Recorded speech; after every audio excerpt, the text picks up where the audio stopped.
You know, all of a sudden, the mayor steps into the chair, takes his seat, and I see about a dozen camera men just roll over into the corner immediately. You take that kind of you get that kind of attention wherever you go, Mr. Mayor. Boy, it comes with the office, I guess. But it's good to see you, though, Richie. Same here, man. How you been? At least you get me at 7 p.m. and not 7 a.m. Let us just say it's easier to get you in the evening than early morning when we need you sometimes. But we know how that is because you're a hard-working man. Oh, dear. And there are many times I'm suspecting that we have you booked for the mornings, but you worked until very late the night before. The last time I heard far, far away, somebody saying that, well, it's time for the mayor. And so as I jump up and I look, I said, no, but it's 8 o'clock. it's 8 o'clock. I set the alarm. Believe me, I set the alarm, put it down. I woke up in time and catch the phone right beside me. And then all I hear is the mayor, far in the distance. And when I saw 8 o'clock, I said, no. No, that poses some challenges to a hard-hitting morning program. But you're forgiven, and I still look forward to having you in the morning. Mr. Mayor, I'm glad to be in your city. It is looking beautiful, and I'm sure that it's going to get even much more beautiful as we get into Reggae Sumfest this year. Of course, it's that time of the year. Yes. What would you say that Reggae Sumfest actually means for the city of Montego Bay? Put it this way. I was in the barber shop earlier, and the barbers were getting excited. It's time for Reggae Sumfest. Yes. And the barbers' exact words were, during this time, everybody get our food.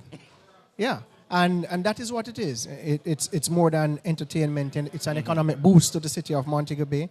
And of course, it continues to propel the city of Montego Bay further and further on the global stage. So it is something that we hold dear. It was born here. Right. Raised here, and we intend to keep it here for as long as possible. So a lot of small businesses benefit at this time of the year, hotels, the vendors, and so on, the parish in general. But it comes with a lot of responsibility, I suspect, that your office has.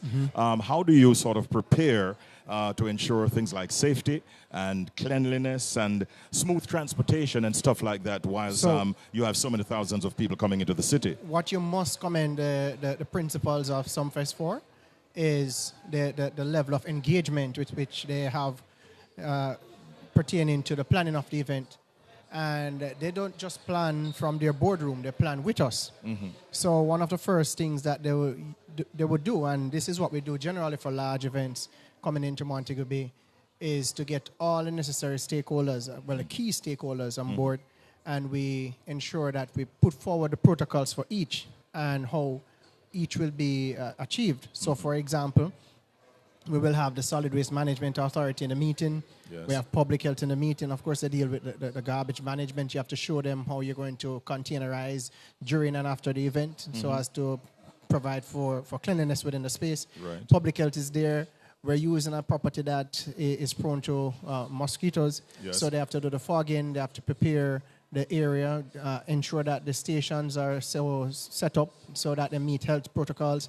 The persons operating within the space, they have their food handlers permit, fire. They have to look at the emergency evacuation plan. You must have that just in case you have a stampede or something happens within the space and you need to evacuate immediately.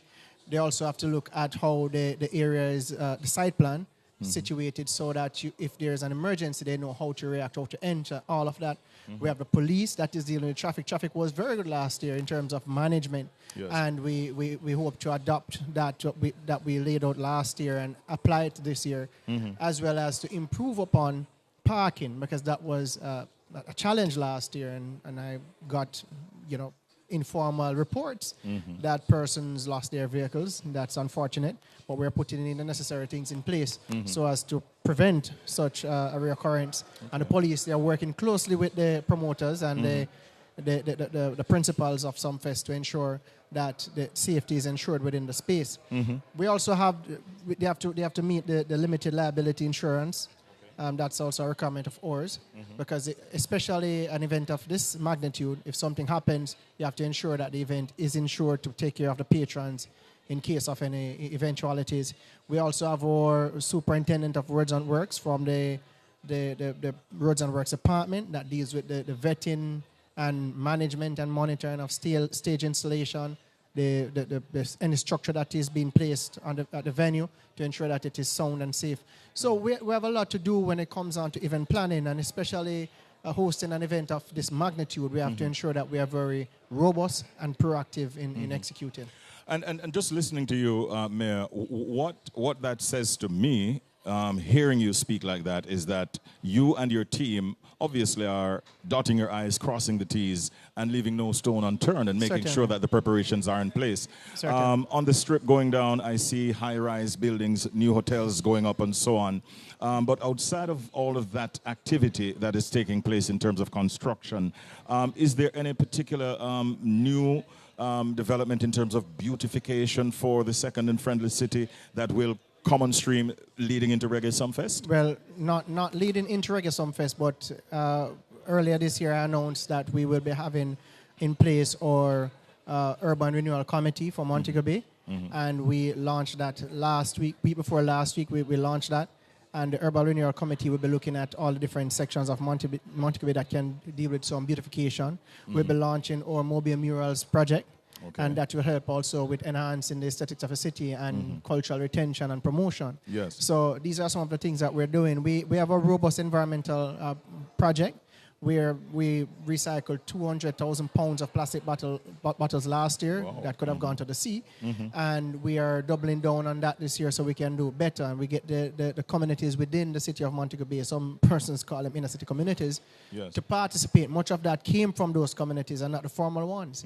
So we're pushing these environmental projects. We have spent about $23 million sponsoring youth climate action projects right across the city of Montego Bay as well. Great. Yeah, but in terms of beautification, aesthetics, we're doing some infrastructural improvement now. Sam Shop Square is front and center in this period where we are going to integrate bricks and such for the sidewalk.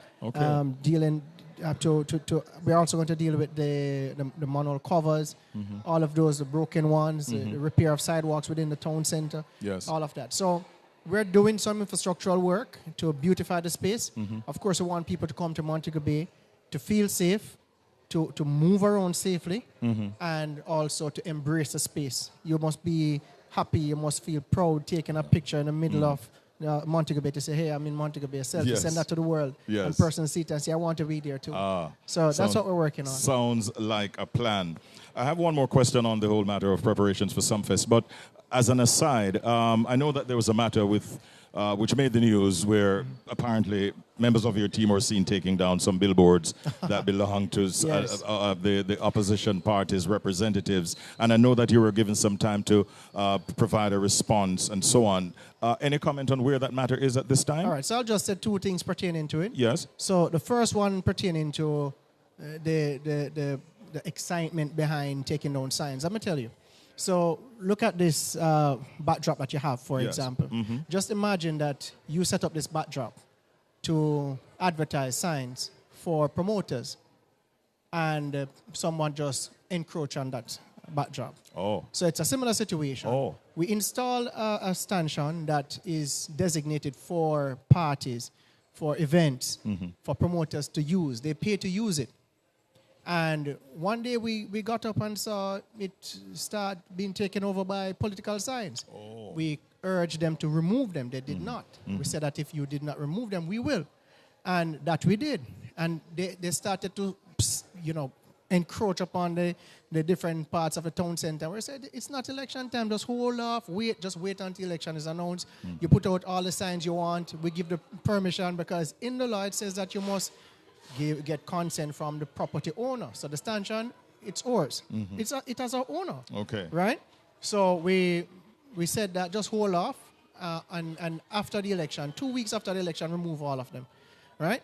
We just want the place to look orderly and clean, and those things contribute to disorder and the look of cleanliness. And you stick other signs all over the place. And the second matter, pertaining to the ombudsman. Right. So the ombudsman asked me as the mayor to respond to a particular matter that was there, that a complaint was lodged against the municipal corporation.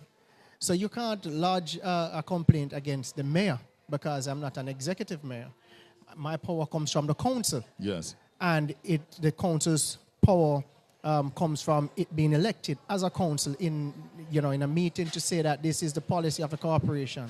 But the St. James Municipal Corporation power is vested in law. Mm-hmm. And as a statutory body, the administration was executing its duty to remove signs that never had consent to in the first place.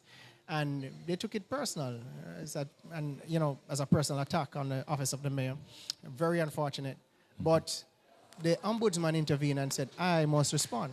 But the matter is in court, and we will only discuss the matter in two forums. We can't discuss it in two forums, rather. We decided that we'll discuss it in the Supreme Court. Okay. And whilst that is being looked at, the lawyers were also concerned about the fact that I got a letter from the ombudsman, but I learned about the letter in the newspaper and not a direct letter to me that was very confidential. I saw that information in the paper before I saw the letter itself. Yeah? So good. Our lawyers were concerned about that because now it has boiled over into a public spot, but shouldn't be. You keep that confidential and you treat with it the highest level of confidentiality and secrecy, because that is what the ombudsman law says. And also, the question was raised about why would the ombudsman question or investigate a matter concerning a government office and a political party when the ombudsman law also speaks to dealing with disputes pertaining to political parties. And I'm not representing a political party. Right. It's a municipal corporation. It's a municipal corporation. You represent. I did not take down the signs. the powers within the corporation that it is subscribed to, the laws provided in the Town and Country Planning Act gave it the authority to activate whatever measures needed to deal with a breach. That is what happened. Well, I thank you for giving us so much detail, much more than we actually expected, and it's one of those cases that we'll be watching as it progresses. Okay. In closing, Mayor Vernon, what's your message to Jamaicans and also to visitors coming into Jamaica or into Montego Bay for this summer who are planning to enjoy the festivities and all that you have to offer here in Montego Bay? What's your message? One of the biggest concerns visitors usually have is the destination safe. Montego Bay is as safe it has ever been, or maybe in the longest while. And when we look at our numbers, we are talking about less than 10 homicides per capita, per 100,000 people rather. Okay. So we have a relatively safe space, and we're doing as much as possible to ensure that safety is not just about the numbers pertaining to homicides, but how you feel within the space. The roadway is safe, the food that you're eating is safe, and you can embrace the space wholeheartedly. So we're doing our best, and we trust that our visitors will have a will of a time. Montego Bay is a tourism capital, not just in the sense of it, nor the idea, but we also have the numbers to back it up, to show how we promote the hospitality within the space and the impact that we have had as a city in tourism right across the Caribbean. So this is one of the best destinations that you can identify globally, and we welcome you to Montego Bay and have fun, enjoy the sunshine, the sea, and everything that our city has to offer. And indeed, the music of Reggae Sumfest. Mayor Richard Vernon, great seeing you. You too. Always a pleasure talking with you. Have a good evening. All right.